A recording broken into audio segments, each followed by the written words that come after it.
மிகவும் ஒரு பரபரப்பும் ஒரு பீதியும் கிளப்பி இருக்கிறது மோடி அவங்க எடுத்து வச்சிருக்கக்கூடிய கருத்து.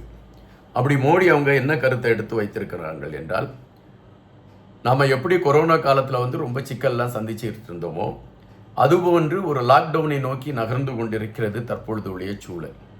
அமெரிக்காவும் ஈரானும் போர் தொடுத்து கொண்டிருக்கக்கூடிய அந்த சூழலில் நமக்கு எரிபொருளும் எரிவாயுவும் கிடைப்பதற்கான களங்கள் மிக மிக சிக்கலாக மாறிவிட்டது. எனவே மக்கள் இதை புரிந்து கொண்டு அந்த கொரோனா காலத்தை நோக்கி நகரக்கூடிய அந்த லாக்டவுனை நோக்கி நகரக்கூடிய ஒரு களமாகத்தான் தற்பொழுது நாட்டினுடைய நிலைமை இருக்கிறது அப்படின்னுட்டு ட்ரம்ப் அவங்க அறிவிச்சிருக்காங்க.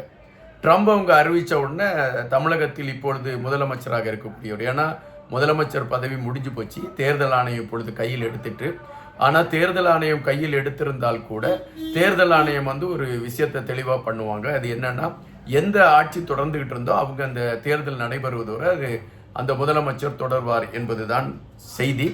அதன் அடிப்படையில் இப்போ முதலமைச்சராக இருக்கக்கூடிய மு.க. ஸ்டாலின் அவங்க மோடி அவங்களுக்கு கடுமையான எதிர்ப்பை பதிவு செஞ்சுருக்காங்க. அவங்க என்ன எதிர்ப்பை பதிவு செய்கிறாங்கன்னா, மக்களிடம் ஒரு பீதியை கிளப்பக்கூடிய ஒரு நடவடிக்கையை மத்திய அரசு எடுத்திருக்கிறது. அதாவது எரிபொருள் கிடைக்கவில்லை என்பது மக்கள் மீது திணிக்கக்கூடிய ஒன்றல்ல, அது மத்தியில் இருக்கக்கூடிய அரசு அதை கிடைப்பதற்கு என்ன களம் என்பதை நோக்கி நகர வேண்டும். அதை அவர்கள் செய்ய வேண்டும். அதை செய்வதை தவிர்த்து விட்டு அந்த பிரச்சனையை மக்கள் மீது கொண்டு வந்து திணிப்பது என்பதும், உங்களிடம் லாக்டவுன் என்கின்ற ஒன்றை நாங்கள் கொண்டு வந்து விடுவோம் என்று ஒரு பீதியை கிளப்புவதும் ஏற்புடையதாக இல்லை. மத்திய அரசுக்கு ஒரு பெரிய திட்டம் இருக்கிறது, தொகுதி மறுசீரமைப்பு. அதை கையில் எடுப்பதற்கு, மக்களை திசை திருப்புவதற்காக இந்த லாக்டவுன் என்கின்ற ஒரு கருத்தை முன்னிலைப்படுத்தி பேசி இருக்கிறது அப்படின்னுட்டு மு.க. ஸ்டாலின் அவர்கள் கருத்துக்களை எடுத்து வச்சிருக்காங்க. ஆனால் உண்மையிலே நமக்கு இப்போ பிலிப்பைன்ஸ்லேருந்து ஒரு செய்தி, அந்த பிலிப்பைன்ஸ்லேருந்து வந்திருக்கக்கூடிய செய்தி என்னன்னு பார்த்தீங்கன்னா, பிலிப்பைன்ஸில் இன்று அந்த ஆட்சியில் இருக்கக்கூடியவங்க ஒரு சட்டத்தை கொண்டு வந்திருக்காங்க. எரிபொருளை சிக்கனமாக பாதுகாப்பதற்கான ஒரு களமும், அதனை மையப்படுத்திய செயல்பாடுகளுக்கு இந்த அரசு என்ன முன்னேற்பாடுகள் எடுக்கிறது, மக்கள் எப்படி இருக்கணும் அப்படிங்கிறத மையப்படுத்தி அந்த ஒரு சட்டத்தை கொண்டு வந்திருக்காங்க. எரிபொருளை சிக்கனமாக பயன்படுத்த வேண்டும், எரிபொருளை பதுக்கி வைக்கக்கூடாது, தேவையற்ற செயல்பாடுகளுக்கு எரிபொருளை உபயோகப்படுத்தக்கூடாது என்று ஒரு சட்டத்தை இப்பொழுது பிலிப்பைன்ஸ் கொண்டு வந்திருக்கிறது.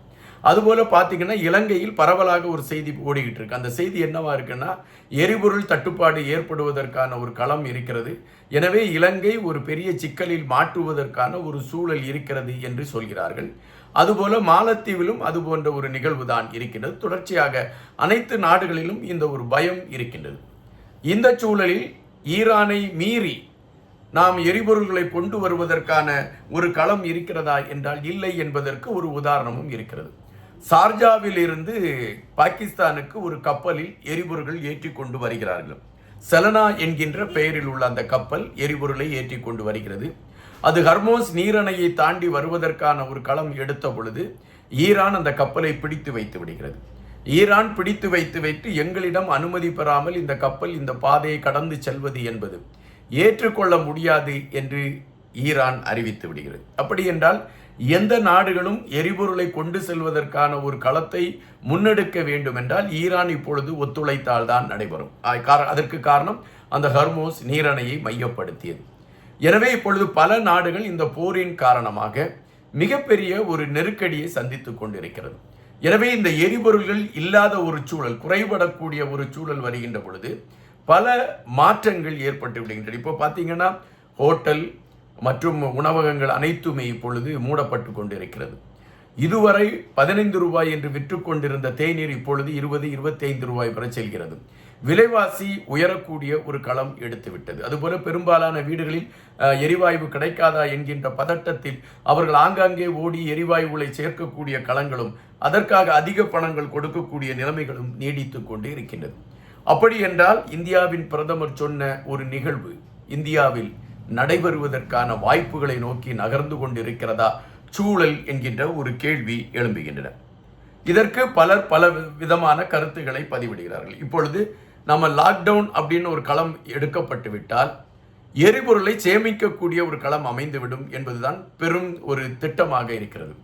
கொரோனா காலத்திலும் இதுபோன்று நம்ம வாகனங்கள் எல்லாமே நிறுத்தப்பட்டவுடன் அந்த சுற்றுப்புற சூழல் அந்த மாசுபடுதல் இல்லாமல் ஒரு சிறப்படைஞ்சது அப்படிங்கிற செய்தியை நம்ம பார்த்துருக்கோம்.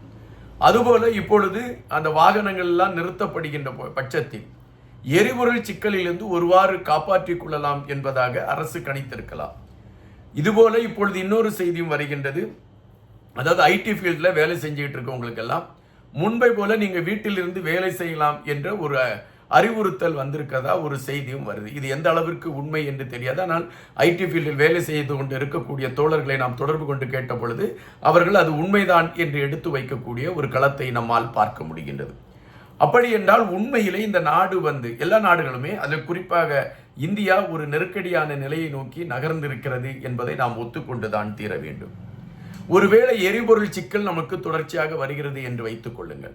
அதன் பின்பு நம்மளுடைய நிலைப்பாடு எப்படி இருக்கும் என்று பார்த்தீர்கள் என்றால், மின்சாரம் தடைபட்டுவிடும், இணையதள சேவை நின்றுவிடும், இன்னும் பலவிதமான செயல்பாடுகள் இல்லாத ஒரு சூழல் ஏற்பட்டுவிடும்.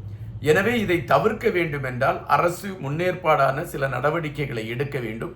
அதற்கான ஒரு செய்தியைத்தான் முன்னோட்டமாக இந்த அரசு வெளியே விட்டிருக்கிறதா என்ற கேள்விதான் எழும்பி இருக்கின்றன.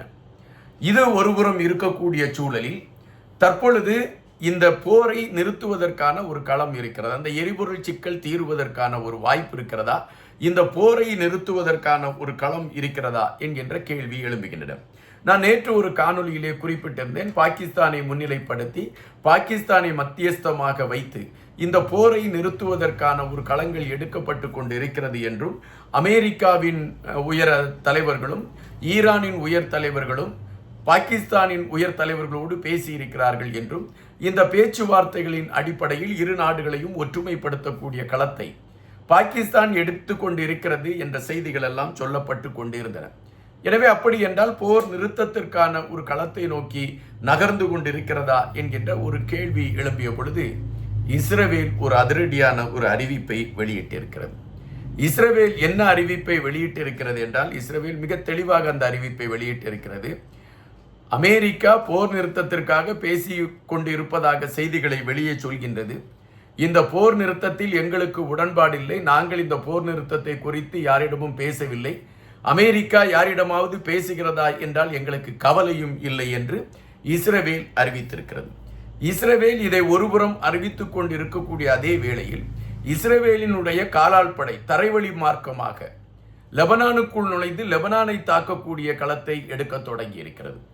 லெபனானை தாக்கக்கூடிய களம் எடுக்கப்படுகின்ற அதே வேளையில் இஸ்ரேல் ஈரானையும் தாக்கக்கூடிய களத்தை எடுத்திருக்கிறது என்கின்ற செய்திகளை நாம் இங்கு உறுதிப்படுத்தி தான் தீர வேண்டும். போர் முடிந்துவிட வேண்டும் என்ற நிலைப்பாட்டோடு பலர் இப்பொழுது முனைப்பு காட்டிக் கொண்டிருக்கக்கூடிய இந்த நேரத்திலும் இஸ்ரேலின் பிடிவாதம் இந்த போரை தொடர வைத்துக் கொண்டிருக்கின்றது. இரு நாடுகளுக்கு இடையே ஏற்பட்டிருக்கக்கூடிய இந்த மோதல் ஒட்டுமொத்தமாக உலகத்தையே சிதைக்கக்கூடிய ஒரு களத்தை எடுத்திருக்கிறது என்கின்ற விடயம் அச்சப்படுகின்ற ஒன்றா என்பதை விட, உண்மையிலே பயப்படுகின்ற ஒன்று என்பதை விட, ஒட்டுமொத்தமாக மக்களை வேலையில்லாத ஒரு நிலைப்பாட்டிற்கு கொண்டு சென்று விடுமோ என்கின்ற ஒரு எண்ணம் தான் மனதில் எழும்பியிருக்கிறது. எனவேதான் தற்பொழுது ஒவ்வொரு செய்திகளையும் நாம் கேட்கின்ற பொழுதெல்லாம் மனசுக்குள் ஒரு பதபதைப்பு, உண்மையிலே லாக்டவுனை போட்டு விடுவார்களோ, நாளை முதல் வெளியே யாரும் செல்ல முடியாத ஒரு சூழல் ஏற்பட்டு விடுமோ என்று சில நண்பர்கள் தங்களுடைய வலையொலிகளில் அதற்கான முன்னேற்பாடுகளை குறித்து கூட பேச தொடங்கிவிட்டார்கள். நீங்கள் ஒரு 6 மாதத்துக்கு உங்களை பணங்கள் எல்லாம் சேர்த்து வச்சுக்கோங்க, எதுக்கும் இப்போ இன்வெஸ்ட் பண்ணாதீங்க, நீங்கள் தேவையான விஷயத்துக்கு மட்டும் நீங்கள் பணங்களை சேர்த்து வைங்க, எப்போ அந்த லாக்டவுன் போடுவாங்கன்னு தெரியாது என்கின்ற பீதிகளை சில வலைதள நண்பர்கள் எடுத்து வைக்க ஆரம்பிச்சிட்டாங்க. இன்னும் நாம் பல இடங்களுக்கு சென்றோம். அதாவது இந்த எரிபொருள் நிரப்பக்கூடிய இடங்களுக்கெல்லாம் சென்ற பொழுது அவர்களை பொறுத்த மட்டில் பாரத் எரிபொருள் நிரப்பு நிறுவனம் என்ன கூறுகிறது என்றால், மக்களிடம் ஒரு பீதியை யாரோ கிளப்பி விட்டுட்டு இருக்கிறாங்க, இங்கே எல்லாமே எங்கள்கிட்ட கைவசம் நிறையவே இருக்கு, எனவே மக்கள் பயப்படுவது போல எரிபொருள் கிடைக்காத ஒரு சூழல் ஏற்படாது, நீங்கள் போட்டி போட்டுக்கிட்டு இந்த எரிபொருளை நிரப்புவதற்காக நீங்கள் எடுக்கக்கூடிய முயற்சிகள் தான் ஒட்டுமொத்தமான ஒரு பீதியை கிளப்பிக்கிட்டு இருக்கு, நீங்கள் விட்டுருங்க, எல்லாமே எங்களிடம் கைவசமாக இருக்கிறது என்று பாரத் பெட்ரோலியம் அறிவித்திருக்கிறது. அதுபோல செல்லும் அதை குறித்த செய்திகளை எடுத்து வைத்திருக்கின்றன. தற்பொழுது உள்ள சூழலில் லாக்டவுனை நோக்கி நகர்கிறதா இந்தியா, அல்லது இது கிளப்பி விட்டு கொண்டு இருக்கக்கூடிய பீதியா, இல்லது அரசு சொல்லக்கூடியதுதான் நடைபெறுவதற்கான ஒரு களமாக இருக்கிறதா? காத்திருப்போம். இன்னும் பல செய்திகளோடு உங்களை சந்திக்கின்றேன். நன்றியுடன் இன்பா.